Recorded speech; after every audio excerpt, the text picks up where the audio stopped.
14तम पुस्तक मेला अनन्या साहित्य संसद द्वारा आयोजन करा जाउची। ये पुस्तक मेलार प्रथम वर्ष मु अंगांगी भाव जड़ित और पुस्तक मेला जो सब कार्यकर्ता अच्छा से सहित अंगांगी भाव जड़ित। जाजपुर पुस्तक मेला वर्तमान यहाँ गोटे इंटेलेक्चुअल आउटपुट वर्तमान जुगरे डिजिटल जुगरे बर्तमान जो मैंने कहते जेड जेनेरेशन यंग जेनेरेशन से माने बही पढ़ा को बेसी ध्यान दौना से स्मार्टफोन माध्यम सब पढ़ुं गूगल सर्च कर सब कि पुस्तक मेला कले से उत्साहित हे निश्चय बही पढ़ापी जिते प्रकार फर्माट अच्छी सबुठ पोथी हो डिजिटल हो बही पढ़ा सबुठ कंफर्टेबल एवं ज्ञान आहरण यह गोटे माध्यम। तेणु तेणु आगामी दिन में किमिति या बंचे रखा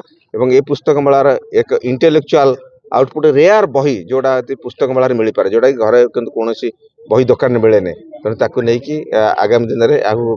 भल हम यह आशा कर जिला लाइब्रेरी पदक्षेप नियाई आम कि गोटे योजना करूँ डिस्ट्रिक्ट मिनरल फंड कि कौन आम निश्चय जिला लाइब्रेरीटा करूँ आशा कर डाटा तो निश्चित भाव में दरकार लाइब्रेरी दरकार जहाँकि डिजिटाल रे आज आमर सांसद महोदय कहते प्रत्येक डाटा को आम डिजिटाल रखा डिजिटाल सहित आमर बही भी दरकार आउ लाइब्रेरी भी दरकार कहीं सब बेले दीटाक जदि आम न रखा ताले आज जदि बही नष्ट हो गला डिजिटाल भी केते समय आसिले भी नष्ट हो जाई पारे तेणु बहीटा भी दरकार हम लाइब्रेरी आमर गोटे जाजपुर निश्चित भाव में जेहेतु ये गोटे पुस्तक मेला चली प्रत्येक एठी बही पढ़ा लेखक लेखिका बा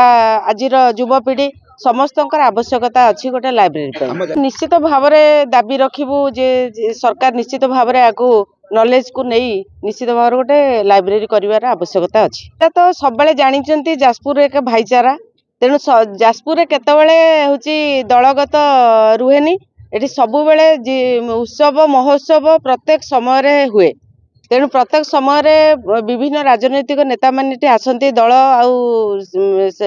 विरोधी दल शासक दल समस्ते आसती भाईचारा नहीं बसवा उठा आ कार्यक्रम सब चले तेणु जाजपुर सब भाईचारा को लेकिन सब चले।